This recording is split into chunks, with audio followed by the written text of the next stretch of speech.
Time for the Leadership Lunch Break with Joy Jackson of Speaking of Joy. Let's tune in for today's discussion with Delali Potakey.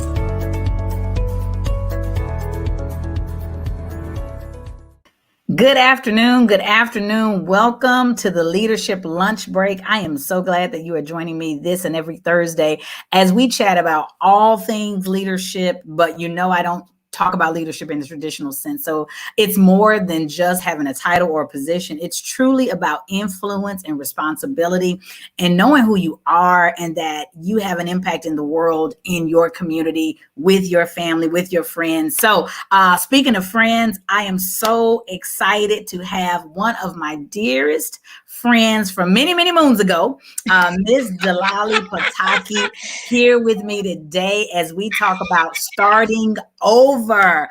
Delali, thank you so very much for coming to the Leadership Lunch Break and for being here with me, publicly for being my friend. We'll start there, but also for just how this all played out and for accepting the call yesterday as we were talking about other stuff how this just happened to be the space that we could have this conversation. So thank you so much for joining the Leadership Lunch Break today. I am so excited to have you. So I want to give you an opportunity to tell people who you are. I said your name, but like who you are, what you got going on. Who is Delali Potakey? Hello, Joy Jackson. Hello, Delali. Everybody. I am truly excited. So I'm going to show a lot of teeth today because I'm excited and going on. Me too. Look, thank you so much for even asking. Sometimes you don't think of yourself in that manner, but when you say the word influence, it makes a difference, right? And so we know that good leaders are influencers and they set examples without having to say anything. And you are that.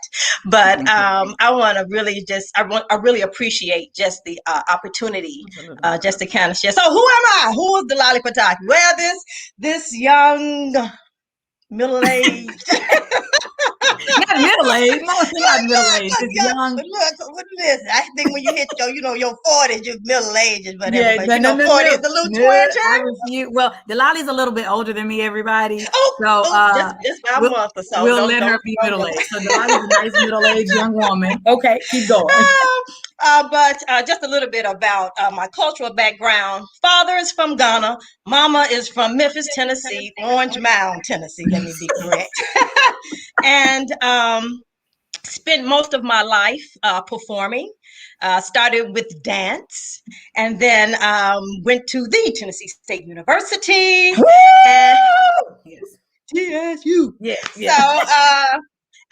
So Tennessee State actually introduced me to show choir. So dance was my first art. And then my degree is in theater. So I've always performed theatrically, but showstoppers, I started doing musical theaters, which is where we met. Yes. You were our section leader. Yes. And Delali was our choreographer. Yes. And from there, after school, the university offered me two positions. One position was for choreographer with the showstoppers, and then assistant coach for the debate team. Went to Chicago, wanted to get that MFA, dropped out real quick after a year and a half. Then I'm going to go to New York, I'm going to hit that Broadway. Didn't make it to Broadway just yet. Left New York, though, started doing regional theater, and decided to move back to Chicago for some time. And then I worked in the theater there, but I started working, not necessarily performing, but theater management, which opened opportunities and doors that I didn't even think about as far as not only just the management of maybe house management, but also education, theater education. And so I worked in theater education in Chicago. And as life would happen, I got sick. Dead. Somebody who's never had anything more than a cold or some cramps got sick here and had to, I was down for about a year and a half, short-term disability. That's how bad it was. And so that was I'm going to say it's really the second start over. The first start over was kind of New York, but that second start over was Chicago. And my family in Memphis actually came up to Chicago and moved me back to Memphis because I really could not function. And so that was a blow. And I was sick for a year and a half. I think I said that, sick for a year and a half. And then I always say, God healed me, because we could never find, not even the doctors could find what was wrong with Delali Joe. So I decided to come to Houston. I was actually born here in Houston. You know that. I was born here in Houston, and decided to say, hey, life is short. I'm not married. I don't have any kids. I'm going to be normal. In my sense of normal, that is having a 9-to-5 job. I'm going to be normal. I'm not going to do regional theater anymore. I'm not going to work at the theater. I'm going to get married and have some babies and be a teacher. Well, out of those three, we got one. So when I came to Houston, I did just that. I was a teacher in the public school system, which is what I've been doing for the last 5 years. And was able to start over. Like doors were opening and happening very quickly. Got back on my feet, got my health back, along with some weight, baby. And all Listen, you don't have to start over to get the weight part, okay? That weight came right on back. I was hitting that 100 mark, but not anymore. But I said that I was going to leave the arts, long story short. And I think I lasted for a year before the sadness set in.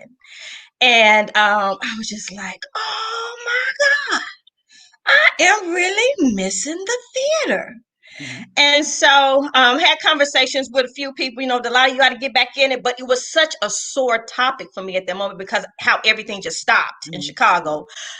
It was just a sore topic for me. And I was crying and going, I haven't been performing and da-da-da-da. So introducing, of course, my good friend Joy Jackson. Delali, have you thought about the ensemble theater here in Houston? No, I haven't thought about it. So she said, so look, Mama Carlotta, yes indeed, Mama Carlotta, then got me a ticket to go to the ensemble, just show up here. And we went there, and I loved the theater, and they had auditions. So I'm teaching now. I can just act as a hobby. Okay. And went to the auditions, and you want to know what happened at that audition? I didn't get a call back. So I thought, they said, thank you for your time. You are dismissed. So I already knew that whole wave of, they're not asking me to stay. They say I'm dismissed. So I went in my car and sat in my car. I knew I wasn't ready yet. I knew. Girl, while I'm in the car sobbing, I get a phone call and said, oh, we made a mistake. Are you still close? Can you come back in? And since then, I have been working with the ensemble theater, which has been a saving grace for me as far as the arts, because I've been able to, whether it's create videos or be on their main stage, meeting and making connections with other artists. It has just really rejuvenated that spark in me when I said I was going to let it go. Didn't quite work, but they were there, and they were such a blessing in that. And then, of course, COVID hit. And COVID hit, and a lot of things shut down. And I saw it as an eye opener. I'm gonna tell you, Joy, I was blessed. You are my friend, so you've heard me complain about being a teacher. And I love the artistry of teaching, just not in public school. And so but I can't complain, because during that time when people were losing their jobs, I had a job. Absolutely. And teaching has brought me stability and security, that I hadn't necessarily had in a long time. And so, like, I don't knock that aspect of it, but when you're not moving in your purpose and those things that you love to do, it is very taxing, and it's emotionally taxing. And so COVID just kind of opened up my eyes, especially people that we love and care about. Our loved ones were starting to leave here. And I just said, I can't leave this earth just being a teacher in the public school system and somebody's mom or wife. And I made the decision After So wait, prayer. before, don't tell the people the decision yet. So let's talk about starting over. So in each area of your life, like, I mean, you geographically started over too. Like you went from city to city. How did you muster up the courage to even do that? Because for some people, comfort is having your family close, having your, having that we I think we all define stability differently. Okay. And so for some people, stability is people, my family. So the idea of going away from them, how did you, like, what were your thoughts? How did you convince yourself that it was okay to do just that? To say, you know what, from Memphis to Chicago to New York, like, how did you convince yourself that was okay? I didn't even think about it. I didn't. And one thing I can say is I have family support. Mm-hmm. I have the gift of family because I know everybody doesn't have that. Absolutely. Now with my mom, I'm an only child. My papa, I have 2 sisters, but with my mom, who I was raised by, I was the only child. And so, but my mom's side, like I said, when I got sick in Chicago, the whole family, the whole family, I'm talking about like loads of cars of us came to Chicago and moved me back down. So, I mean, the first show that I did here in Houston, after I said I wasn't going to act anymore, my family chartered a bus. They did charter a bus. Yes, they did. And I'm not talking about your van size bus. I'm talking about good old Greyhound bus. Yes. And drove to Houston, Texas. So I have always had family support. So I've never felt alone. Those alone moments were, I'm doing regional theater, and after the show, I'm just backstage and like wonder what everybody else is doing, or it's a Monday, so the theater is dark, and just like I kind of want to be around, my people. Those were those type of moments. But when I moved from city to city, it was about me being a better person. Yeah. And being the best Delali I could be as an artist. And to be honest, Joy, I've never wanted fame for my artistry. Yeah. And I say that because I enjoy privacy. I enjoy being able to do those things that we take for granted. You and I, of course, people don't know, but we had this conversation about social media. Just yesterday. Just yesterday. Like I enjoy being in the moment and not worrying about extra things and taking pictures and all that. So, me going from city to city, I thought I was stable. The only thing I did not have, I felt, was an immediate family when it came in terms of a husband and children. And as I got older, now when I was younger, I wasn't really thinking about it. But as I got older, I said, okay, all right. My mama's only child. Let me see what we can do a little something. So, And then also the support, because being an artist isn't easy. You are always on your grind. You're always trying to be innovative. You still have to have somewhere to live and eat. And it's good to have a car, especially if you're not in New York or Chicago with public transportation. You know what I'm saying? So I was able to move because I had the support of my family. And my family supported my dreams. Not just my family, but my friends too. I had friends who I remember one time I did a show in Kansas, and it was snowing, and I had a friend to drive 10 hours in that snow one day and just go right back. So I have always been supported. So when it comes to moving here and there, when you have support of your loved ones on it, it's nothing you can do. So have you ever been afraid in making this? So like for me, everybody knows my story. Everybody knows, lost my job, which was the best thing that could have happened. But the idea of the idea of not having that consistent thing anymore made me fearful, because it's one thing to get up and go to work every day. You may not like it, but you go, and every 2 weeks you're going to get a check. You're going to get you have insurance. You're going to get time off. You know what that looks like. So there's a level of comfort in being comfortable. Like you're comfortable in being comfortable. And then when that space is taken from you, whether it's by choice or by design, well, let's say this. a lot of times I don't think it's by choice. I really think we're spiritual women. So by design, by God's design to move us into a different space. For me, I was absolutely 100% afraid. Like, Lord, okay. We are a 2-income household.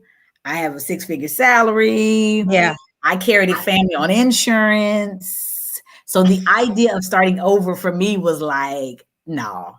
Like, I was glad that I was gone, but after the dust settled, the reality of what's happening comes in. Yeah. And so when that hit, I was 100% afraid because I didn't know what, how, when, where. I didn't know any of that. So when you started over in those different areas, did you ever feel that fear, like, oh my Lord Jesus, what have I done? Or what is God doing? What is God doing? Not what have I done? Because most of the times it's God. So have you ever gotten to that point? Then no. Then it was just, but I didn't have any responsibilities then. Okay, yeah. And so I didn't have 40-year-old bills then. And you know what I'm saying? Yeah. You know, I didn't have all of that. So I was just gone, and actually did not care if I owed a debt to somebody. Whatever. You'll get it when you get it. You know, I was living that kind of life, you know. And let me be honest, I lived in my car in a couple of months. You know what I'm saying? Like, life hit. So let's not get that twisted. But I'm about to start over now. And just like you said, and I'm not saying teachers are rolling in the dough, but I am comfortable. I know I'm going to have that check coming in. I have benefits. I can get my teeth fixed. You know what I'm saying? Yeah, absolutely. Eyeglasses. I done got me a new car. And now I'm saying, and mind you, during COVID, they were still coming in. We were doing this virtual stuff. We were still coming in. I didn't have to apply for any of that. And I'm making the decision through him, not just me, through him, to start over in the arts. So to leave. Why are you starting over? Why now? I mean, I know, but for people who are listening, who are sitting in that seat of, it's time for me to do something different. It's time for me to move, but I'm afraid. What has caused you the desire at this point in your level of comfort to say, I choose to start over? It's still that statement of, I want to be the best Delali I can be. Awesome. Now, one thing that I know by myself, George Jack, one thing I know, that I was put here to create. Now, I was going to say perform. I don't want to just say perform, because it's not necessarily just performing, but to create. Absolutely. Whether the creating is bringing characters to life so that it can be therapeutic for somebody else who's watching, create writings for children, create stories or pass along stories that my father has told me, whatever it may be.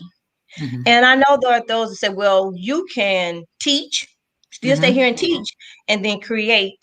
But I don't think people realize that when you have a 9 to 5, you have to give your mind, especially children now. We're not talking about some desk job. Children, you have to really, it's a mental thing. And so after that, and teaching is not 9 to 5. Teaching is okay. So you got now analysis. You have to create things for making sure that each child get what they need. When do you have time for yourself? When do you have time to dedicate to those things that are purposeful for you? And Joy, I don't want to live this earth now walking in my purpose. That is absolutely a word. And it gives me chills because, first, I get it. I resonate with that. We've talked about this for years. And anyone who knows you knows that is your purpose, that you are a creative being. You are somebody who that's just who you are. That's who you are. And you have demonstrated that in so many ways. Even how you teach your kids, like you've demonstrated that creativity. And I get that because that's where I am. That's exactly where I am. I'm at a point in my life where it's like, I can't do the work that I've always done because it doesn't speak to my spirit. And my purpose, I know this, is to change lives. And to really walk with people through their journey. So not to change lives to say, hey, you're going to be great, but to say, I see greatness in you. You're going to be great. And I'm going to walk with you so that we can achieve it together. So that you don't feel isolated. You don't feel alone. And so although I've done it like you have in other spaces, there's a freedom in saying, I choose to start over now because I choose to walk in my purpose. And so many of us, I think, get bound in the other stuff, the responsibilities of life, the bills, homes, what other people say you should be. I'm just going to say it. What other people say you should be, that we forget that we have a responsibility to God first, to walk in the purpose that he created, but a responsibility to ourselves. So that we are 100% happy, 100% full of joy every day we get up. Many people go to work every day and are unhappy. And it's sitting in their parking lot. They're not doing, or they like you said, they do that at 9 to 5, and then they're doing the things that they love in the evenings. And what are you sacrificing? Because you're doing the stuff you feel like you have to do. Yeah. And then you're doing the stuff you want to do. And we are not ever given permission to do the stuff we want to do.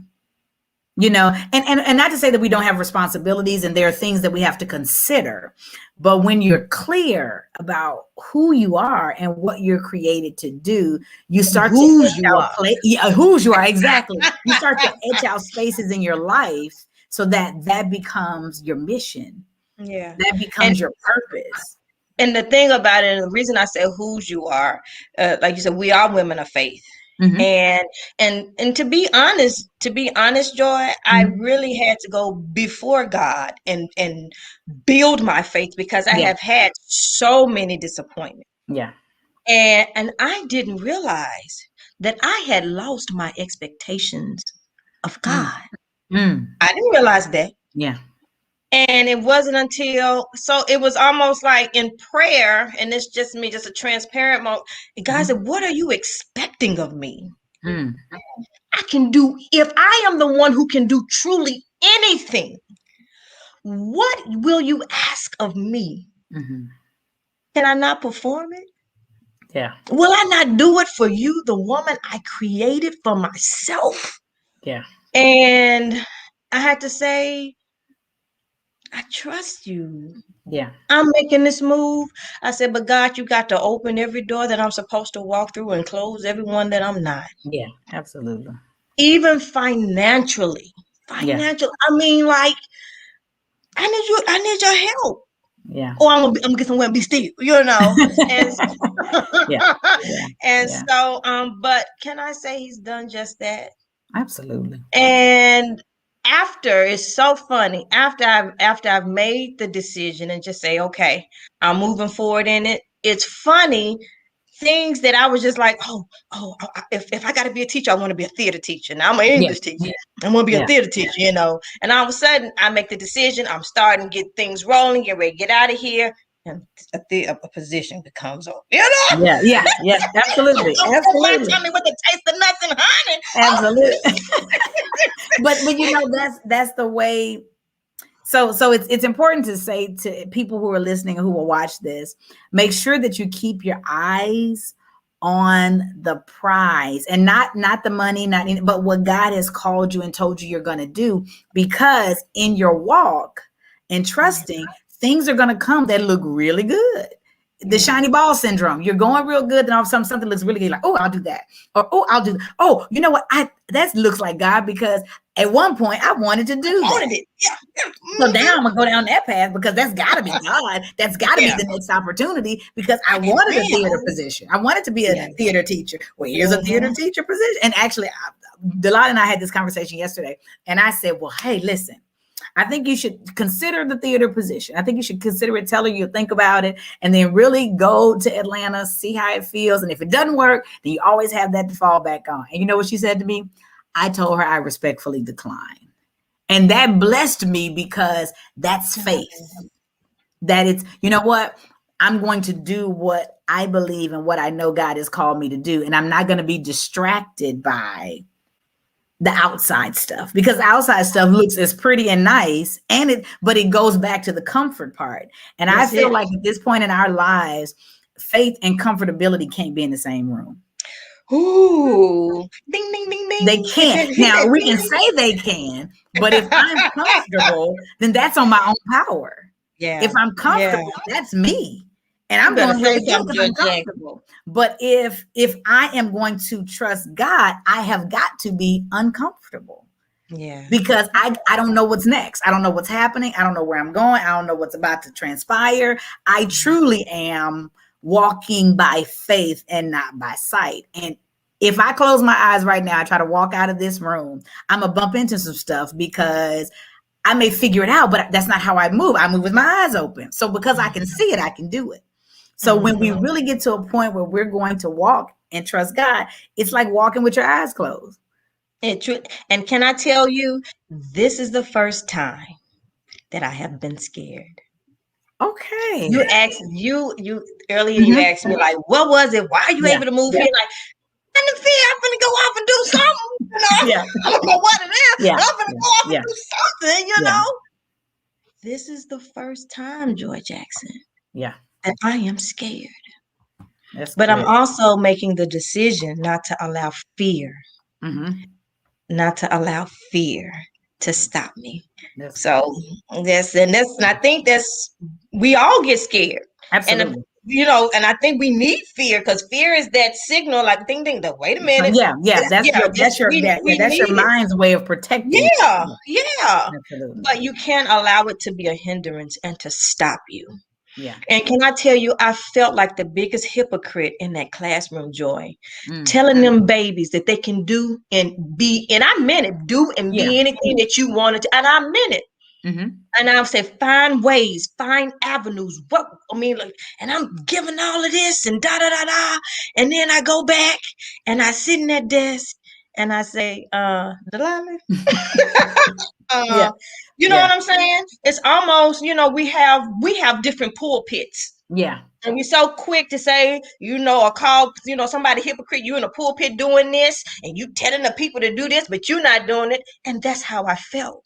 Yeah. I felt that the classroom was my pulpit. Now, I do know that I do have a calling to young people and to help young people. And that me not being in the classroom definitely does not stop that, because I love young people, because we need them in the future. It's kind of serious, right, Jess? However, how can I tell somebody or encourage somebody else or encourage our young people to say, strive for your dreams, keep going, keep pushing? Because it was young people who've been through things I couldn't even imagine go through. And I'm up here telling them, keep pushing and keep going. And I won't even do it myself. Yeah. So those are the things that I had to take into consideration. Yeah. And I got to live with me every day. Yeah. I got to live with me. And so I look forward to the newness, when my mom reminded me, she and I were talking about, just starting over. And she reminded me, she was just like, remember Moses? And now she started bringing up people. Remember Moses? And I said, okay, Moses, whatever. She's like, no, after he murdered, in Egypt, he went to a foreign land and he did well. Yeah.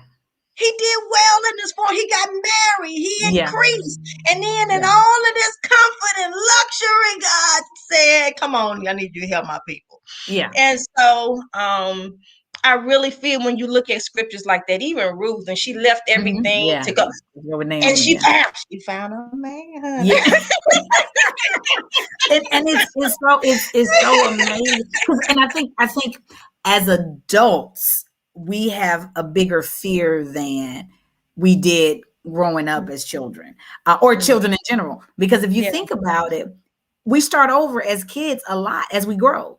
You're a baby, then you become a toddler, then you become a little person, a child, then you elementary school to middle school to high school to college, or whatever your path is, whether it's the military. So many times we start over, and there's no fear in it. Like, we may be uncomfortable. Like, I was uncomfortable going from Houston to Nashville for school, but I went with 3 other friends, so I felt a little comfortable because I knew them. Went to freshman orientation, found a whole lot of other people, so it made the transition easier.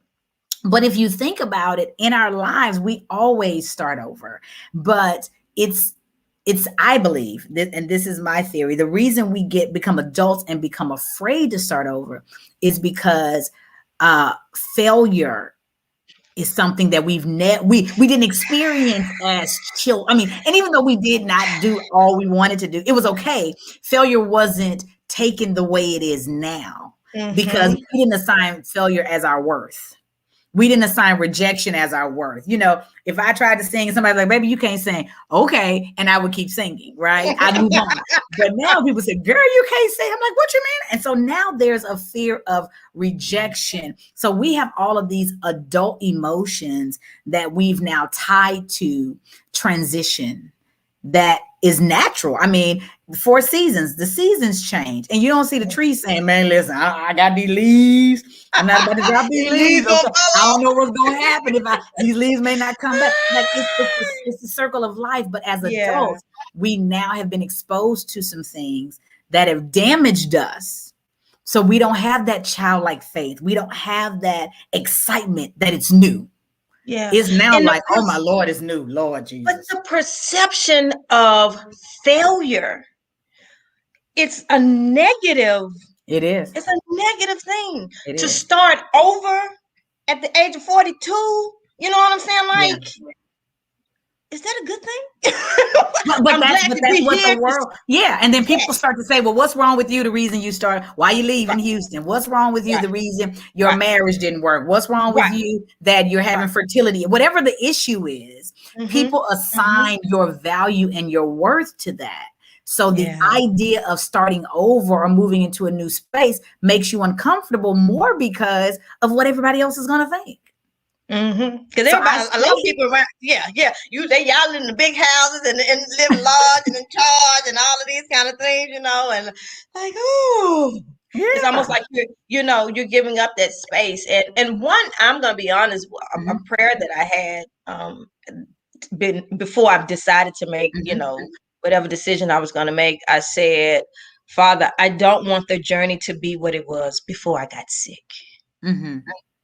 And so I wanted to be, even though I'm going back and I feel like I have to start over, like completely. I feel just like this, even though I've been in performing arts most of my life, I've been gone for some time. And when I listen to my other creative friends and artist friends, I'm like, what are y'all talking about? I so much to learn. I got to soak all this in. But I have said that I don't want it the way that I had it before, that this has got to be a new journey. And so I had to let what I thought other people may say, or even people who are close to me who want the best for me and they just want me to be okay. I don't want me to go back living in a car, they really think this through. You don't know, I have to let that go. And let them know I still love you. I said, but can I say that this time, even through the fear, that I am trusting that I'm not going to have to go through that. I'm trusting that I'm going to get the creative mind and build relationships that's not going to allow that. That I can be innovative and create some things. Now, I don't know anything about a good TikTok, but guess what? We're going to learn TikTok together, Fred. We're going to learn TikTok together. Yeah, we're going to learn. Anybody out there that wants to do a TikTok tutorial that I don't have to watch on YouTube, me and Delali will be your first 2 clients.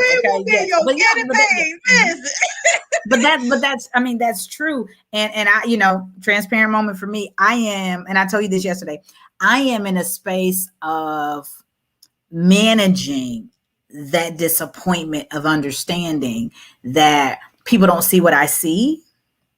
So in my starting over, whether it's starting over in my business, because even with my business, it's changed. When I first started, speaking of joy, I was doing corporate training. That's what I was going to do. I was going in the boardroom. I was going to change the people in the boardroom because that's where I came from. I was in the boardroom. I sat in the room. I'm like, this is what I'm going to do. And more, I see God saying, but there are women who are like you, who are afraid to step out, who have a message that's bigger than them, and they don't have the voice or the platform. There are women like you and men like you who want authenticity, who are no longer about, the shell. And so as much as I've tried to run to the boardroom, God is like, yeah, I'm going to keep that going for you because that's an opportunity, but I'm going to use those boardrooms for you to create a tribe of people who are going to follow you, and you all are going to walk the journey together. And so I've had friends that I've had to let go. I've had to start over in relationships. I never thought some people that I had in my corner would no longer be in my corner. And for me, starting over with friends is hard. Listen, I'm like Drake. I said no new friends, and I got some. And then I'm like, and then I got old friends who have gone. I got a whole post I'm gonna take about that. But I'm realizing even in this space that in your start over, sometimes you're starting over by yourself, or starting over with a new group, or starting over with a new cheering squad. So the people who cheered you on through all these years may not be able to cheer you on any further. And God will place, and this is what I totally believe. We talked about this yesterday. God will call people to you who need to be a part of your restart. Yep. And we're looking for high fives and hand claps from the same people. But part of the reason they may not be able to support you is because they can't start over. Or they don't want to, or they don't know what that looks like. So because I can't start over, then how dare I mean, not in a way of saying how dare you, but just saying, well, I've always wanted to do that. I never had the gumption to do it. So now I don't even know how to support you, because it's something that's so foreign to me. Yeah. And then, but you can't get mad because they don't know. Yeah. You can't get mad at that. You know what I'm saying? You have to, but I wanted something, and I can say this because you are my friend. You are the kind of person who walks the journey with you. Just like I was talking about the unhumble, you know what I'm saying? You didn't just say, oh, okay, Delali, you ought to just check it out. And that was the end of that. It was, okay, mom got you a ticket. It actually brought me to the theater. It was accountability. Hey, did you call and see when the auditions were? You know what I'm saying? So let me hear me call, because I know when I talk to George, you're going to ask me, have I called? I want to say it like I procrastinated. I was so full in my, you know what I'm saying? It gave me accountability. So you have always done that. It's not like this is something new for you because, I'm in this space now. That is truly who you are. You are not the friend to say, go do it and it's it. No, did you go do it? I got this person for you. Or I know somebody else who, and you have always been there. So, like, it's not work. It's just you. Let me tell you that I am so, I thank you for that. But the reason that resonates with me is because I am at a point in my life where I only want to be me. That's it. And it is so freeing when you get to a point in your life where you want to be unapologetically, authentically you. Because then starting over, starting from scratch, walking away, it's easier because you recognize that the new you can't have the old stuff. If I had a shoe, I'd be like, let me tell you, this is, and I'm saying this because this is, I share with you my struggles. I shared with you my struggles yesterday. Me really being in relationships with people who I'm learning about them. But even more importantly, I'm learning about me. I'm not learning about them. And I've made a lot of my decisions or the things that I felt based on others. And it's like, no, you're not who you used to be.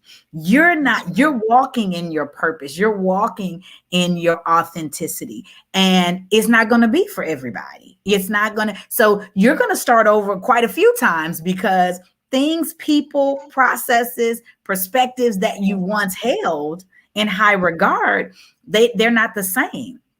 And so when you start to really be who you are 100% of the time, you find that you're going to start over. It's going to be new, and it's going to be new experiences, new opportunities, new relationships, new mistakes. Because I'm making different mistakes now than Joy of 20 years ago made. Thank the Lord that I'm not making mistakes. Now listen, you should not.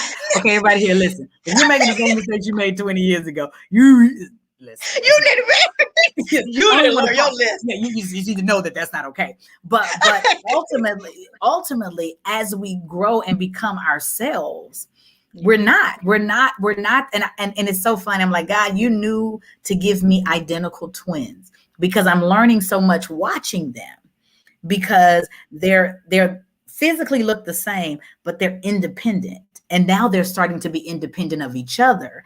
And so they don't like the same things. They don't do the same things. And as they're maturing, they're becoming themselves. And so, like, we've never called them twins. I don't even know if they know what twins are. Like, in real life, I think they think, because we never call them twins. Like, they think twins just means I have a sister. They don't know that you were in mommy's belly at the same time. Yeah, they don't know any of that. But what it's showing me is that it's okay to be yourself. Yeah. And so, like, Stephen and I now are spending time with them separately, because they're different people. Yeah. And so, and having different conversations with them, and just exploring them as individuals. And it's such a blessing, because it's reminding me, okay, Joy, you're an individual. And you've attached yourself to friendships. Like I have, honestly. I love my friends. I don't have any siblings, biological siblings. So my friends are my family. Like, people talk about family all the time. If you've never met an only child who loves hard, listen, most only children treat their friends like now everybody else can say #family, but an only child loves friendships and relationships in a different way, because we grew up as individuals. And so for me, just really knowing it's okay to be alone. I could be in a house full of people and still be alone, and people don't realize that. Like, you can be alone, but being alone is not a bad thing at all. It's not. That's where you get your peace. That's where you hear the voice of God. Yeah. And so many times, especially when you're in a place of decision, you got to be alone. You got to be. You got to be in a place where any outside thing can mess it up. Any outside thing can mess it up. Or even, I tell people this, it can mess it up, meaning you do something different, or it could delay the response. Yeah. Yeah. Think about when we were growing up, your mother would call you, right? She'd call you, and you, ma'am, and she wouldn't say nothing. And you, ma'am, and she wouldn't say, and what was she telling you to do? Get up and come see what I wanted. So sometimes when God is speaking and we like, yes, sir. He's waiting on us. He's waiting on us to get into a place where we can go pursue him and see what he has to say. And so I'm learning that, because it's easy to be distracted. It's easy, especially with social media. It is so easy to be distracted with everything. It's so much. It's too many platforms for you to spend your days. And so to be in a place where you're like, I need to begin again. And it doesn't have to be a move. It could just be, I'm sick of my old ways. Yeah. Yeah. I want to be better. Yep. I know this is the part of me that I don't like. So I'm going to do something different. It could be, I'm in a relationship that I know I don't need to be in. I need to start over. But if you're going to start over, even in situations like that, work through your stuff first and have your peace before you start over. But those are all things. I mean, we can start over. It could be buying a new house. It could be buying a new car. I mean, there's so many things in our lives that we're beginning, but we don't ever stop to realize that we're beginning. Yeah, that's good. You don't realize it or see the realization in that. I want to go back to something that you hit the nail, whatever, that you made a good point about. You made a statement about being who you are and about just embracing you. Yeah. And I really feel, especially coming from an artist background, you're always auditioning. And so you really do have to get tough skin, because you hear a lot of no's, right? And it can't, and if your skin not tough, it may affect your self-esteem. Am I not good? And so I can say that now, we talk about, just being who you are at a point in time when I was younger. it was important to me to be accepted. Like, Absolutely. this is who I am. Love You can't me. see my hand. That's me too. Yes, yes, yes. You know, oh, you don't, you know, like, I wasn't necessarily trying to be somebody else, but I just wanted to be accepted. At this point in time now, I don't give a fat rat. Yeah. This is who I am. And especially Yeah. as I get older, it gets a little rough. It gets a little rough to kind of change. Yeah. Yeah. Yeah. But like, this is who I am. And if it's not right for you, That's okay. Yeah. That's okay. That's okay. So I just wanted to make sure to say that. That is, but we're not taught that. We're not taught that it's okay that everybody's not going to praise me. Yeah. We're not taught that it's okay that people don't like me. Like, we don't teach our children, like when our children come home and say, so-and-so said something about me, he's like, oh, you know, we tell them how great they are. And we reaffirm them, but we don't say, you know what? It's okay that they said that. It's okay. Everybody's not going to like. We don't teach. I mean, I'm not teaching Shelby and Sydney that. I'm not teaching them, you know, hey, it's okay if people don't like you. Because you know, I mean, because that's a hard lesson for a 7-year-old. But think about had we been exposed to some of those lessons earlier. Yeah. Then we wouldn't have made some of the decisions we made, because we recognize, oh, okay, well, that just wasn't for me. It could be a job. That job just wasn't for me. Just wasn't for me. Right. It just wasn't for me. Or, you know, that relationship, it just wasn't for me, you know, or sometimes things come into your life, but then they go. So we got to also have the front door and the back door open, because some stuff, you know, it's okay. It's okay. Some people are going to come in, some jobs are going to come in and they're going to make themselves at home. Some are going to come in and go right out the door, and that's okay too. And but you might have to sweep behind it. I like that. They close the door and lock it. Like, oh, that was it. That was it. Bye, bye, bye, bye. But yeah, so it's so many lessons, I think, that we've learned over time, but we weren't really equipped when we went into the world with those lessons. We weren't equipped with failure as an option. You weren't supposed to fail.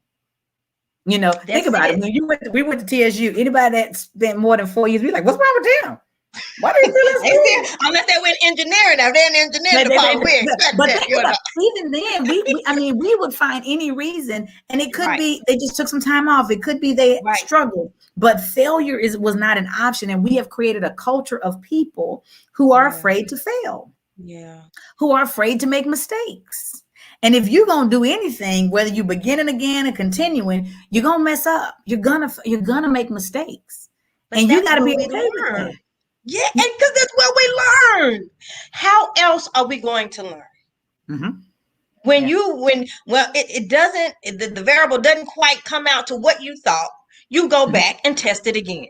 No, they made it up. You go back, test it again until you get the results that you want. And then sometimes the other results are better. Sometimes the other results are better. Sometimes it's better when the stuff doesn't work out. Because if it worked out better, think about it. Sometimes we're so fixed on 1 + 1 = 2. But if 1 + 1 = 3, then okay. I got a little more. Maybe I added the 1, the plus sign, and the 1. That equals 3 because there's 3 objects. I mean, you know, we don't think about things like that. We spend a lot of time looking at things like they have to turn out this way. And when they don't, it's a reflection on me. It's a reflection on who I am versus maybe that's just, it was supposed to turn out that way. Yeah, yeah. Especially when you feel like you're not enough or something like that, you know? But absolutely. That's just not it. Oh, yeah, you better talk to me. Talk to me. Listen, we helping each other. We are helping each other. But yeah, so as you move into this next phase of your life, well, not phase of your life, as you're starting over, what are you looking forward to the most? Oh, I never thought about that. Because everybody's talking about why you moving. So what are you looking forward to the most? I'm really looking to going back into creating on a full-time schedule. Mm-hmm. Awesome. Having the liberties to do so. Yeah. Not being constricted or restricted by somebody else, but having the liberty and the freedom to create and do something, create something over again. And I'm going to be honest, now I have more of a focus. My Mm-hmm. focus is looking at the diaspora. Okay. And because Now, for those who don't know what the diaspora is, you're gonna have to break that down. those are the descendants There of you go. Africans Okay. who were brought over. Okay. South America, Caribbeans, North America. And but we are all over the world. Yeah. Even in China. I've worked on a show called The Next 400, and I learned so much. But there is such a divide among African. I know some people don't consider themselves, and I do respect that. But as far as I'm concerned, whether you in South America, Caribbean, of African descent. Mm-hmm. And the thing is, my focus now is what can I do to create some type of platform to help people to see how we are connected. No, Yes. cultures are different, Even Mm-hmm. in America, our Black culture is different. We have so many different cultures, but we have so many commonalities as well. Absolutely. And so, my heart breaks when I hear about my people. Mm-hmm. And Joy, you teach me all the time. You said you mixed. Yeah, you're really African American. You are. Yeah. I'm truly African American, but my heart breaks when people don't want to embrace the African side of that. And I understand that you've maybe never been to Africa, and I get it, but I just want people to know that their history does not start with slavery. That the history start with kings and queens, and when you know who you are, George Jackson. That thing hit different. That thing hit look like George Jackson. Absolutely. And I just want my people to have pride in who they are. So that is awesome. As I move forward, I want to, but I now have my focus is a little different. So well, listen, we cannot wait till you get. So she's going to the ATL, okay, everybody. So, everybody, listen, you know how to follow her. Her information is there. Here to tell her if you're watching this and you're in Atlanta, Delali is going to Atlanta. So make sure you reach out to her and support her. She's going to do some amazing things. I mean, everywhere she's gone, she's left a mark. Let's be clear. If you say her name in the city she's talking about, people know who she is. So she has done her work in Houston, and it is now time for her to leave her mark in Atlanta. So I pray, of course, this publicly, God's blessings on you for all that you do. I love you like a sister. And ain't no sister friend. Ain't no sister. You my sister. You are my sister. And I am so grateful for the lady that you are, for who you are becoming. I know that you're still becoming, but who you are and what you're about to do in this world is going to be phenomenal. And when we are on the stage together, collecting awards, somebody keep this and we're going to play this and let it so but but I am so happy for you. I thank you so much for being a part of the Leadership Lunch Break. If you have not shared this, I invite you to share this with other people. Invite others to watch it. It's on the Speaking of Joy Facebook page, YouTube channel. It's on LinkedIn as well. It'll be on IGTV in just a few minutes. And I made the announcements last week, but I'll tell you again, July 20th, the Leadership Lunch Break will be a podcast. That was my showstopper sound right there. Podcast. It'll be a podcast. Thank you all so much who have given me feedback about the Leadership Lunch Break and asked why it wasn't a podcast. And I was like, I had thought about it, but now I'm able to do it. So I thank you all so much for your support. It will be available July 20th and it will run. And I hope it will bless you. It'll be another opportunity for you to hear some of the amazing talks and conversations that we have had.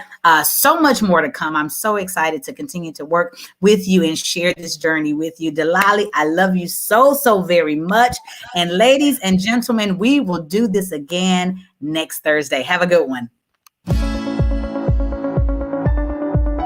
Thank you for joining the Leadership Lunch Break. Join us next Thursday at noon Central Standard Time for lunch as we continue our discussions. Follow Speaking of Joy on all social media platforms or visit our website at www.speakingofjoy.com. That's www.speakingofjoye.com. Until next week.